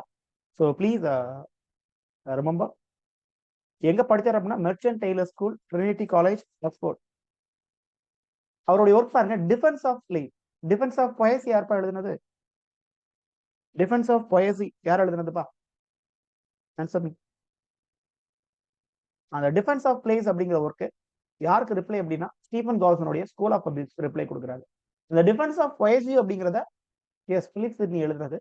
பிலிப் சிட்னி ஸ்டீஃபன் கால்சனுடைய ஸ்கூல் ஆஃப் அபியூஸ்க்கு ரிப்ளை கொடுக்கறதுக்கு தான் எழுதினாரு. பிலிப் சிட்னி ஸ்டீஃபன் கால்சனுக்கு ரிப்ளைக்கு எழுதினது வந்து டிஃபென்ஸ் ஆஃப் பொயசி.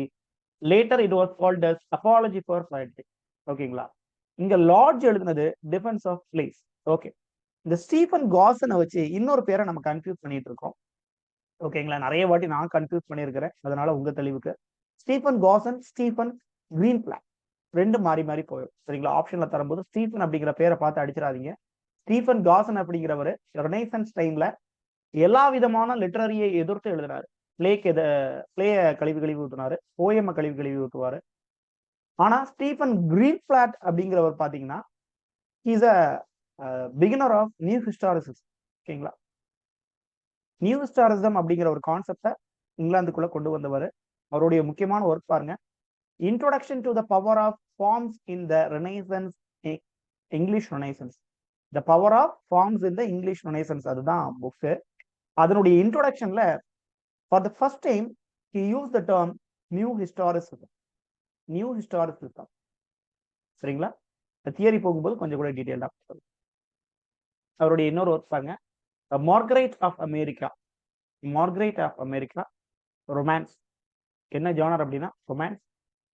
இதுல என்னென்ன விஷயங்கள் உள்ள அடங்கி இருக்குன்னா செனிகன் மோட்டிவ்ஸ், அதாவது சின்ன ஒரு ரிவெஞ்ச் எடுக்கக்கூடிய பிளாட்ஃபார்ம் இருக்கும். Arcadian romance. ஆர்கேடியா அப்படின்னால என்னது? Love. Okay, love based, revenge based ஆன தீம்ஸ் எல்லாம் இந்த மார்கரெட் ஆஃப் அமெரிக்கா அப்படிங்கிற ஒர்க்குள்ள இருக்குது. அடுத்தது பாருங்க, அடுத்த work looking glass for London and England. Looking glass for London and இந்த இதே விஷயத்த நம்ம ராபர்ட் கிரீன் பார்க்கும்போது பார்த்தோம்.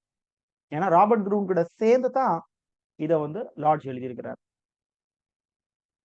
அப்புறம் அவருடைய prose romance and poetic works இந்த செக்ஷன்ல பார்த்தோம் அப்படின்னா ரோசலிண்ட் அப்படிங்கிற ஒர்க் ரொம்ப முக்கியமானது. இதனுடைய இன்னொரு பேர் வந்து Euphues golden legacy. Rosalind or Euphues the golden legacy. ஏன் ரோசலிண்ட் ரொம்ப ஃபேமஸ் அப்படின்னா இதுதான் அஸ் யூ லைக் இட்னுடைய மெயின் சோர்ஸ். ரோசலிண்ட் அப்படிங்கிறது தான் அஸ் யூ லைக் இட்ல மெயின் கேரக்டரும் கூட. இதனுடைய ஸ்பெல்லிங் வேற, ரோசலினுடைய ஸ்பெல்லிங் வேற, அதனால ஒன்றும் பிரச்சனை இல்லை. ROSA lind LIND Rosalind. Okay, அது வந்து ஷேக்ஸ்பியருடைய மெயின் ப்ரொட்டகனிஸ்டே அவங்க தான், ஒரு லேடி. ஓகே, இன்னொரு ஒர்க் பாருங்க, an alarum against usurers, Scillaes, metamorphosis, இப்படின்னு எல்லா ஒர்க்கும் ஒவ்வொருத்தர தழுவி தான் எழுதியிருக்காங்க. These are the important works. இந்த ஸ்கில்லர்ஸ் மெட்டமோசிஸ் இது பாத்தீங்கன்னா இது வந்து Ovidian verse fable. Ovidian verse தழுவி எழுதினது. This is the base for Shakespeare Venus and Adonis. Shakespeare வந்து he was a famous dramatist as well as poet. போயிட்டுங்கிறப்போ 154 சானட்டை தான் எல்லாரும் ஃபேமஸா சொல்லுவாங்க. அவருடைய 2 லாங் போயம்ஸ் இருக்கு, நரேட்டிவ் போயம்ஸ். என்ன அப்படின்னா Venus and Adonis, rape of Lucrece அப்படின்னு 2 போயம்ஸ் இருக்குது. அதுல அந்த வீனஸ் அண்ட் அடோனிஸுக்கு வந்து தி ஸ்கில்லர்ஸ் மெட்டமோசிஸ் மெட்டமார்சிஸ் இதுதான் வந்து பேஸ். ஓகேங்களா? அண்ட் அவர் as well as அவர் வந்து ஓவிடினுடைய பிளாட்ஃபார்மையும் தழுவிருக்காரு. கூடவே யாரு லார்ஜினுடைய பிளாட்ஃபார்மையும் யூஸ் பண்ணியிருக்காரு. Okay fine. ஃபைனல் ரைட்டர் இன்னைக்கு தாமஸ் கிட் பத்தி பேசும்போது ஒரே வாசகம் தான், ஸ்பானிஷ் ட்ராஜடி தான். ஸ்பானிஷ் ட்ராஜடி தான் திரும்பி திரும்பி திரும்பி நம்ம வரும். ஸ்பானிஷ் ட்ராஜடியுடைய சப்டைட்டில் என்னன்னு கேட்பாங்க, அல்லது another டைட்டில் அப்படின்னு கேட்டீங்கன்னா Hieronimo is mad again. Okay, Hieronimo is mad again. Hieronimo அதுல ஹீரோ இல்லாட்டாலும் ஸ்டார்டிங்ல இருந்து கடைசி வரைக்கும் வரக்கூடிய ஒரே கேரக்டர் யாருன்னு கேட்டீங்கன்னா ஹிரோனிமா தான். ஓகே, தாமஸ் கிட் பாத்தீங்கன்னா மோர்ச்சன்ட் டெய்லர் ஸ்கூல்ல படிக்கிறாரு. அவர் வந்து எந்த யூனிவர்சிட்டி போனார் அப்படிங்கிற சோர்ஸ் வந்து நமக்கு டீட்டெயில்ஸ் வந்து நமக்கு கிடையாது. 2 யூனிவர்சிட்டிக்கும் போன மாதிரி இல்லை. கிட்டினுடைய ஃபெல்லோ கிளாஸ்மேட்ஸ் பாத்தீங்கன்னா ஸ்பென்சர் அண்ட் லார்ஜ். இவருடைய காலகட்டம் பாருங்க 58-94. ஸ்பென்சரும் இதே காலகட்டம் மாதிரி தான் இருக்கும். யூனிவர்சிட்டி விட்ஸ் எல்லாருமே இதே காலகட்டத்தை சார்ந்தவங்களா தான் இருக்காங்க. No evidence that Kyd attended any of the university. Okay, just உங்களுடைய ஒரு பாயிண்ட்டுக்காக எழுதி வச்சுக்கோங்க. ஃபேமஸ் கிட் அப்படின்னு தாமஸ் கிட்ட யார் கூப்பிடுறாங்க அப்படின்னா Thomas Heywood. Okay, Thomas Heywood. Find the difference. தாமஸ் ஹேவுட்ங்கிறது யாரு? ஜான் ஹேவுட்னு இன்னொருத்தர் இருக்காரு. அவர் யார்? ரெண்டுக்கும் டிஃபரன்ஸ் தெரிஞ்சு வச்சுக்கோங்க. தாமஸ் ஹேவுட்னு ஒருத்தர் இருக்காரு இல்லைங்களா, அதே மாதிரி ஜான் ஹேவுட்னு இன்னொருத்தர் இருக்காரு. அதுக்கான டிஃபரன்ஸையும் கண்டுபிடிச்சு வச்சுக்கோங்க. அவருடைய முக்கியமான ஒர்க்னா டான் ஹொராஷியோ. இதுவும் ஸ்பானிஷ் ட்ராஜடியில் வரக்கூடிய ஒரு கேரக்டர். இதனுடைய ஒரு டெப்தான விஷயம் தான் ஸ்பானிஷ் ட்ராஜடின்னு சொல்லலாம். டான் ஹொராஷியோங்கிறது இங்க ஒரு கேரக்டர். அப்புறம் householder's philosophy, murder of John Brewen, Arden of Faversham, Soliman and Perseda, Cornelia இப்படின்னு பிளேஸ் கொஞ்சம் எழுதியிருக்காரு. ஆனா மேக்சிமம் பிளேஸ் பாருங்க டிரான்ஸ்லேஷன், பேம்ப்ளெட், அட்ரிபியூட்டட் தான் இருக்கு. இந்த கொர்னீலியா டிரான்ஸ்லேஷன் இது ஒரு கேள்வியா கேட்கலாம். இந்த 2 கேள்வியா கேட்கலாம். What are the translation found it அப்படின்னு கேட்கலாம். சரியா? அட்ரிபியூட்டட் அப்படின்னா இவருக்குன்னு கொடுத்துருக்காங்க, இல்ல இவருக்குன்னு பார்க்கப்படுது அப்படின்னு இவர் எழுதியிருக்கலாம் அப்படின்னு நினைக்கிறோம். தென் பாருங்க ஒரு முக்கியமான விஷயம் கிட்ட பத்தி. Thomas Hopkins discovered that Kidd was named the author of Spanish tragedy in 1773. ஓகேங்களா? பின்னால தாமஸ் ஹாக்கின் எழுதின ஒரு ஒர்க்ல அவர் இதை சொல்றாரு. என்னது? கிட்டு தான் ஸ்பானிஷ் ட்ராஜடிக்கு ஆதரா இருக்கும் அப்படின்னு நான் நம்புறேன். ஓகேங்களா? ஏன்னா அன்னைக்கு அவன் எழுதுனா அப்படிங்கறது எவனும் நம்பல. கிட் எழுதுனானா மார்லோ எழுதுனானான்னு தெரியாது. அதே மாதிரி மார்லோவுடைய சாவுக்கும் யார் காரணம் அப்படின்னா இந்த தாமஸ் கிட் தான் அப்படின்னு நிறைய பேர் சொல்றாங்க. கிட்டும் மார்லோவும் க்ளோஸ் ஃப்ரெண்ட்ஸ். இவருக்கும் கோர்ட் ஃபேவர் கிடைக்கும் தாமஸ் கிட்டுக்கும். ஆனா மார்லோவை போட்டு கொடுத்துட்டு தப்புறது வந்து இந்த கிட்டு அப்படிங்கிற மாதிரி நிறைய சோர்சஸ் வந்து சொல்லுது. Then Francis Meres placed him among our best for tragedy. Spanish tragedy எழுதுனதுனால கிட்ட என்ன சொல்றாருன்னா, ட்ராஜடி எழுதுனதுல பெரிய ஆள் வந்து மார்லோ, ஆனா ரிவெஞ்ச் ட்ராஜடி எழுதுறதுல ஃபேமஸ் யாருன்னா கிட். ட்ராஜடிக்கு ஃபாதர் அப்படின்னா யாருன்னா அஷிலஸ் சொல்லுவோம். who's the father of tragedy அப்படின்னா அஷிலஸ். ஃபாதர் ஆஃப் இங்கிலீஷ் ட்ராஜடி அப்படின்னா மார்லோ. ரிவெஞ்ச் ட்ராஜடிக்கு பெரிய ஆள் அப்படின்னா செனிகன். இங்கிலீஷ் ரிவெஞ்ச் ட்ராஜடிக்கு பெரிய ஆள் யாருன்னா கிட். சரிங்களா? ஸ்பானிஷ் ட்ராஜடியை தழுவிதான் ஷேக்ஸ்பியர் என்ன ஒர்க் எழுதுவார்ப்பா? ஹேம்லெட் அப்படிங்கிற ஒர்க் எழுதியிருப்பாரு. இதுவும் அதுவும் ஒரே மாதிரி இருக்கும். ஓகே, தென் ஸ்பானிஷ் ட்ராஜடியை பத்தி ஒரு 4 வரி பார்த்துக்குவோம். அதனுடைய ஃபுல் டைட்டில் பாருங்க, Spanish tragedies containing the lamental end of Don Horatio and Bellimberia with the pitiful death of old Hieronima. ஓகேங்களா? இது வந்து ஃபுல் டைட்டில். ஆனா சப் டைட்டில் அப்படின்னு கேட்கறது ஹிரோனிமா இஸ் மேட் அகைன். இதைத்தான் கேட்பாங்க, ஞாபகம் இருக்கட்டும். ஓகே, இதுல என்ன ரொம்ப ஷார்ட்டா பார்க்கணும்னா லவ், ரிவெஞ்ச் இது 2 தான் இதுல விஷயம். ஓகே, காதலும் ரிவெஞ்சும். முக்கியமான கேரக்டர் பாத்தீங்கன்னா டான் ஆண்ட்ரியா. இந்த பிளே தொடங்குறதுக்கு முன்னாடி ஒரு வார் வந்து முடிஞ்சு எல்லாரும் ரிட்டர்ன் ஆகுற மாதிரி தான் அந்த பிளே தொடங்கும். அதுக்கு முன்னாடி இந்த டான் ஆண்ட்ரியா செத்து போயிருவான். இவன் ஸ்பெயினை சார்ந்தவன். ஓகேங்களா? இவனுக்கும் பெல்லிம்பெரியாக்கு ஆல்ரெடி ஒரு காதல் மலர்ந்து டான் ஆண்ட்ரியா இறந்த உடனே அதுல வந்து ஸ்பெயின் வெற்றி பெற்றுரும். டான் ஆண்ட்ரியா இறந்தாலும் ஸ்பெயின் வெற்றி பெற்றுரும். அப்போ டான் ஆண்ட்ரியா செத்து போயிட்டான். அவனுடைய ஃப்ரெண்டான ஹொரேஷியோவும் இந்த பெல்லிம்பெரியாவுடைய சகோதரனான லாரன்சோவும் என்ன பண்ணுவாங்கன்னா, போர்ச்சுகீஸ்ல இருக்கக்கூடிய ஒருத்தனை, அந்த நாட்டினுடைய இளவரசனை கைது பண்ணி இங்க கூட்டு வருவாங்க. அவன் பேர் பால்காஸ். ஓகேங்களா? பால்தாசர். Don Andrea செத்துறான். பால்தாசரை கைது பண்ணி ஹொரேஷியோவும் பெல்லிம்பீரியாவுடைய சகோதரனான லாரன்சோவும் உள்ள கூட்டிட்டு வராங்க. கூட்டிட்டு வந்த அப்புறம் கதை அப்படியே மாறுது. பெல்லிம்பீரியா ஆண்ட்ரியாவுடைய சாவுக்கு பழி வாங்கணும் அப்படின்னு பால்தாசர் மேல கடுப்பாகி இருக்கிறான். ஆனா பெல்லிம்பீரியாவோட சகோதரனான லாரன்சோ என்ன பண்றான் அப்படின்னா, பால்தாசரை பெல்லிம்பீரியாவுக்கு கட்டி வச்சாச்சுன்னா என்ன பண்ணிடலாம், ஸ்பெயினையும் போர்ச்சுகீஸையும் இணைச்சிடலாம். கூடவே தங்கைக்கு வந்து போர்ச்சுகீஸினுடைய இளவரசன் திருமணம் பண்ணி வச்சு போர்ச்சுகீஸ்ல உள்ள சொத்தெல்லாம் நமக்கு கிடைக்கும், கொஞ்சம் பணம் அதிகமா கிடைக்கும் அப்படிங்கிற ஒரு நட்பாசை. இன்னொன்னு ஹொரேஷியோவுக்கும் லாரன்சோவுக்கும் ஆகவே ஆகாது. அதனால எப்படியாவது பெல்லிம்பீரியாவை பால்தாசருக்கு கல்யாணம் பண்ணி வைக்கணுங்கிறதுல உறுதியா இருக்கிறான் லாரன்சோ. ஓகேங்களா? ஃபைனலா பெல்லிம்பீரியா 2 பேருக்கு மேலே ரிவெஞ்ச் எடுக்கக்கூடிய சூழ்நிலை வந்துச்சு, லாரன்சோ மேலேயும் பால்தாசர் மேலேயும். ஏன் அப்படின்னா, for the revenge Andrea Don Andrea இறந்ததுனால அதுக்கு ரிவெஞ்ச் எடுக்கும் போது ஹொரேஷியோவை பெல்லிம்பீரியா லவ் பண்ணுவாங்க. ஓகே, தனக்கு ஹெல்ப் பண்ணக்கூடிய ஹொரேஷியாவை லவ் பண்ணுவாங்க. ஆனா கொஞ்சம் ஃபேக்ட்ஸ் தள்ளி போகும்போது இதுதான் ஹொரேஷியோ. ஹொரேஷியோவை பால்தாசரும் லாரன்சோவும் சேர்ந்து கொண்டு விடுவாங்க. இதுக்கு இப்போதான் பால்தாசருக்கும் பெல்லிம்பீரியாவுக்கும் கல்யாணம் நடக்கும் அப்படின்னு. இந்த ஹொரேஷியோவுடைய ஃபாதர் யாருன்னா ஹிரோனிமா. சரிங்களா? இவன் என்ன பண்ணுவான்னா, அவனுக்கு ஆண்ட்ரியாவை கொன்னதுக்கான பழி வாங்கணும், தன்னுடைய பையன் கெட்டி தூக்குல போட்டுருவாங்க. சரிங்களா? ஹொரேஷியாவை. அதனால ஹொரேஷியாவுடைய சாவுக்கு பழி வாங்கணும்னு ஹிரோனிமா அண்ட் பெல்லிம்பீரியா எல்லாரும் சேர்ந்து என்ன பண்ணுவாங்க, பிளான் பண்ணிக்கிட்டு இருப்பாங்க. அப்போ பெல்லிம்பீரியாவுக்கும் பால்தாசருக்கும் கல்யாண ஏற்பாடுகள் நடக்கும். இந்த கல்யாண ஏற்பாடுல ஒரு பிளே வந்து எனாக்ட் பண்ணணும் அப்படின்னு முடிவு பண்றாங்க. இதான் play with in a play. Okay, அப்போ ஹிரோனிமா பெல்லிம்பீரியா 2 பேரும் சேர்ந்து இந்த பிளேயை நடிக்கிறாங்க, சாலிமன் அண்ட் பர்சீடா. இதுல சாலிமன் பர்சீடால சாகக்கூடிய கேரக்டர்ஸா அந்த கதாபாத்திரங்களுக்கு, அதாவது வெட்டுப்பட்டு சாகக்கூடிய கேரக்டர்ஸா they selected Lorenzo Lorenzo and Balthazar அப்படிங்கிற 1-2 அவங்க எதிரிகள் எல்லாம் செலக்ட் பண்றோம். பிளே தொடங்குது.